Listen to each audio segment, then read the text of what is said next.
Welcome to another episode of Millennial Investing Explained. Here's today's question. Where do robo-advisors fit into this industry? I know you just talked about the personal aspect of things. Is that how financial advisors are going to have to differentiate themselves from robo-advisors? So, robos are here and they're here to stay. I mean, Betterment is massive. Wealthfront is massive. Now pretty much every company under the sun has a robo-advisor platform. I think Acorns has like 1.4 million subscribers. I don't know how many of those subscribers are, got net inflows in there, but obviously robos are here. And I think they're complements to financial advisors like me. Like I use a robo for certain accounts because I don't want to have account minimums, and some of those are very accommodating with low balances. I don't think robos. So time out, like the most interesting thing here is what you see, robos doing, which is hiring CFPs and hiring advisors. It's going the other way around. It's interesting because I have clients that use them. Again, that financial planning advice piece is the proof that, look, clients come to me, I lead with financial planning.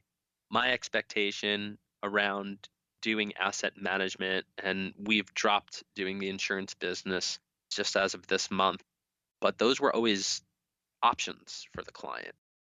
That's really, really interesting that you say that, because when I hear that you're the financial advisor for millennials, the first thing that popped into my head was he's going to be overrun by robo-advisors.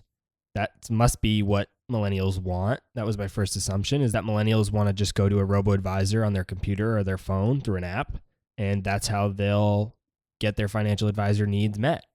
So to hear that you don't think that's the case and that you're actually working with robo-advisors, that's very, very interesting to me.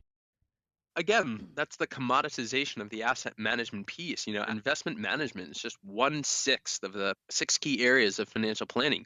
You got investment management, you got retirement planning, you got cash management, you got protection planning, tax planning, estate planning. Like robo-advisor is not going to tell you, or rather create, and think about it from, again, my clients, I know very high-end bouginess, right? But you got couple $1 million in stock, RSUs, PSUs, long-term incentives, plus maybe pre-IPO stock that was given to you.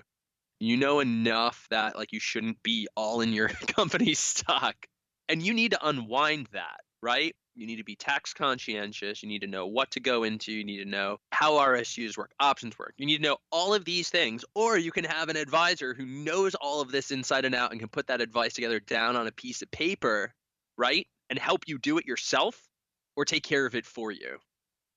Most retail investors should be using something like a robo, should be using something that keeps them as disciplined as humanly possible.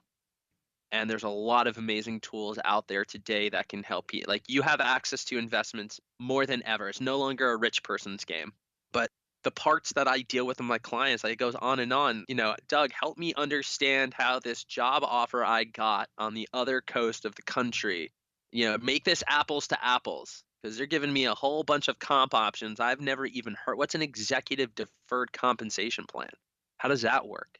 Should I walk away from these shares at my current company for this new cash compensation over here? Like, how do I make sense of this?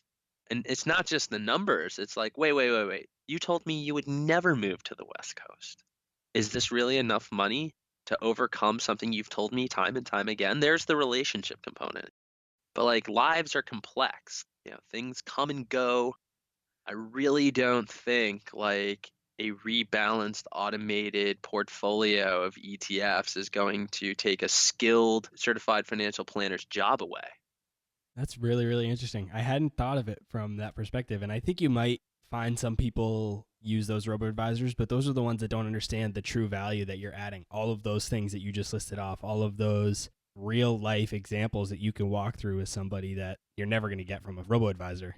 I think if I look out far enough, you're going to see such a democratization, such commoditization of the, financial tools. Again, this making it available for everyone. Again, that advisor role, like, it's dynamic. It really is. And so my point is that most people think of myself as still a stockbroker. It's about the investments. And Yeah, a big part is, again, that's not what financial planning is all about. It's a piece of it. And the reason it gets all the attention is because they're sexy. Investments are sexy.